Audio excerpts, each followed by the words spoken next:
검사 결과 해석 시 주의사항입니다. 자, 이거는 실기 대비하셔야 됩니다. 실기 대비하시되 첫 번째, 내담자의 반응을 유도하여 정확하게 이해하고 있는지 확인하라 그랬어요. 해석 중간에 내담자의 반응을 살펴 내담자의 반응을 살펴 정확하게 이해하고 있는지 이해하는지 확인한다 라고 했습니다. 자, 그 다음에 두 번째는 내담자가 이해할 수 있는, 알아들을 수 있는 용어를 사용하는 것이 좋겠죠. 그 다음에 내담자가 검사에서 얻고자 하는 목표가 있을 거 아니에요. 그 목표에 초점을 두면서 설명해야 됩니다. 자, 내담자가 이해할 수 있는 용어 사용과 검사의 목표에 맞추어서 설명해야 됩니다.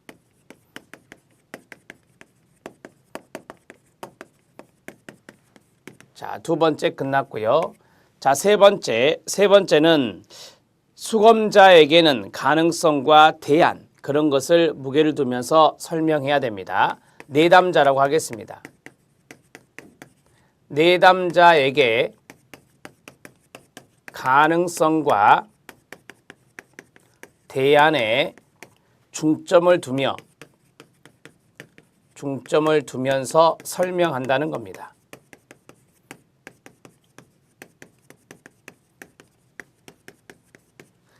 자, 그 다음에 네 번째로는 검사 결과 제시된 점수가 있을 거 아니에요. 그 점수를 받아들이는 자세에 대해서 안내해야 됩니다.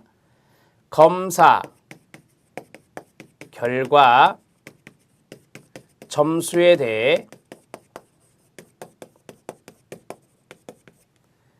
받아들이는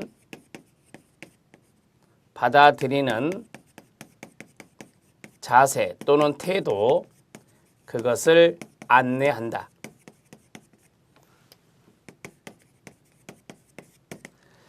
자, 거기 안에 보면 우리가 조금 알아야 될 것은 뭐냐면 한 네 번째 정도에 보시면요, 너무 작은 점수 차이가 있잖아요. 그런데 우리가 이제 컷오프라고 하는 것이 있는데, 컷오프에서 약간 못 미치거나 약간 넘었다라고 하는 그런 작은 점수 차이에 너무 집중하기보다는 전체적인 경향성을 고려할 필요가 있다라고 정리하고 있죠. 마지막 부분이요. 자, 이 점수에 대해서 내담자가 아주 민감해할 수 있으니까 거기에 대해서 받아들이는 자세나 태도에 대해서 안내를 하라는 것입니다. 작은 점수 차이보다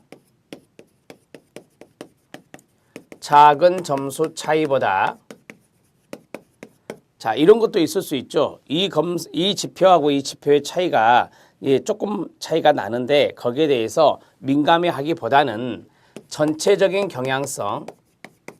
전체적 경향을 살피는 것이 좋습니다. 이 정도만 써주시죠.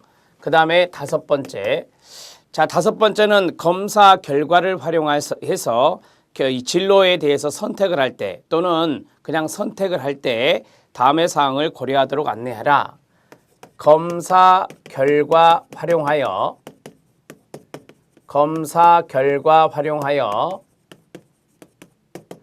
내담자가 선택을 하는 경우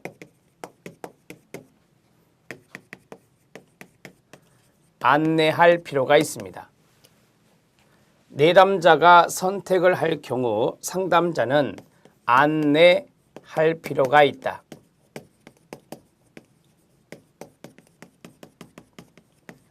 자, 여기도 여러 가지가 내용이 들어가 있죠, 거기에서.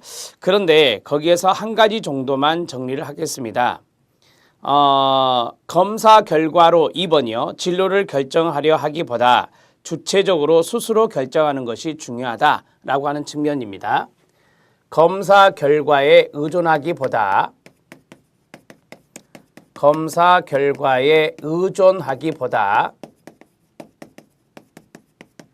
내담자 스스로 결정하는 것에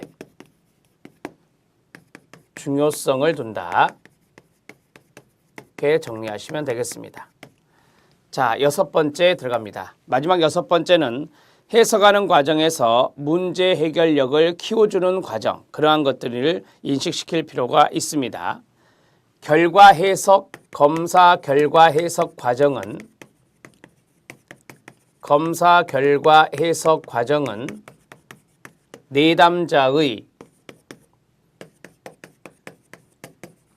내담자의 문제 해결력을 키워주는 과정이다. 문제 해결 능력을 향상시켜주는 과정임을 인식시킨다. 자, 이렇게 해서 검사 결과 해석 시 상담자가 주의해야 될 사항 6가지에 대해서 말씀을 드렸습니다. 이거는 실기 대비라서 이렇게 작성을 해 놓으시는 게 좋습니다. 두 번째, 사회학습 이론에 대해서 보겠습니다. 사회학습 이론은 반두라의 심리학에 보면 사회학습 이론이 있는데 그것과는 조금 물론 연관성이 없진 않지만 여기에서는 진로 상담 이론에 대한 사회학습 이론입니다. 진로 선택 과정을 단순화하려는 시도로 진로 선택을 결정하는 데 영향을 미치는 삶의 사건들에 관심을 보였습니다. 거기 밑에 2번에 보면 이 진로 발달 과정과 관련되어 있는 요인이 4가지가 나옵니다. 이것이 이제 직업상담사 시험에서는 잘 나오는 부분인데요. 자, 거기 크롬볼츠, 미첼, 겔라트가 대표적인 학자가 되고 진로 발달 과정과 관련이 있는 요인의 첫 번째는 유전적 요인과 특별한 능력입니다. 두 번째는 환경 사건과 조건입니다. 또는 환경 조건과 사건이 됩니다. 그 다음에 학습 경험이 있고요. 과제 접근 기술 이렇게 4가지가 있는데요.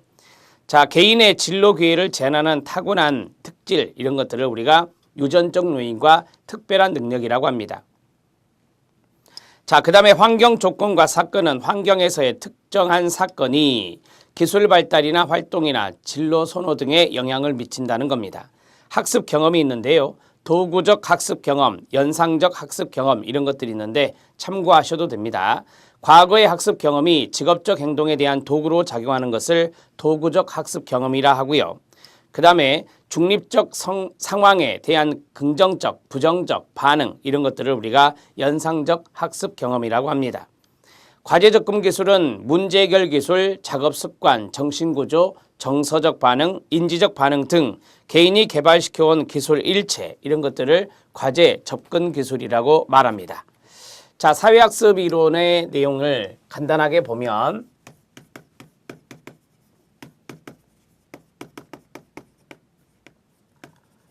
사회학습 이론은 크롬볼츠가 대표적인 학자입니다. 자, 물론 이것은 앞에서 타이틀에 썼지만 진로 상담 이론의 내용입니다. 진로 상담 이론의 사회학습 이론인데 자, 진로 발달 과정에 관련 있는 요인이 있다. 진로 발달 과정에 관련 요인 4가지가 있다 라고 말씀드렸죠. 그 첫 번째가 바로 유전입니다. 유전적 요인과 특별한 능력.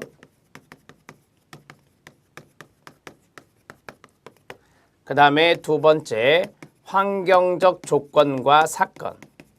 환경적 조건과 사건이 여기에 들어갑니다. 자, 세 번째, 학습 경험이 있습니다. 그 다음에 네 번째, 과제 접근 기술이 있습니다. 자, 이러한 것들이 바로 진로 발달에 영향을 미친다라고 하는 것이죠. 이러한 것들이 진로 발달에 영향을 미친다. 이게 바로 사회학습 이론에서 나오는 것입니다. 자, 첫 번째는 유전이라고 보시면 되고요. 두 번째는 환경입니다. 그 다음에 학습에 대한 경험, 그 다음에 과제 접근 기술입니다. 이런 것들을 강조했던 것이 사회학습 이론이다.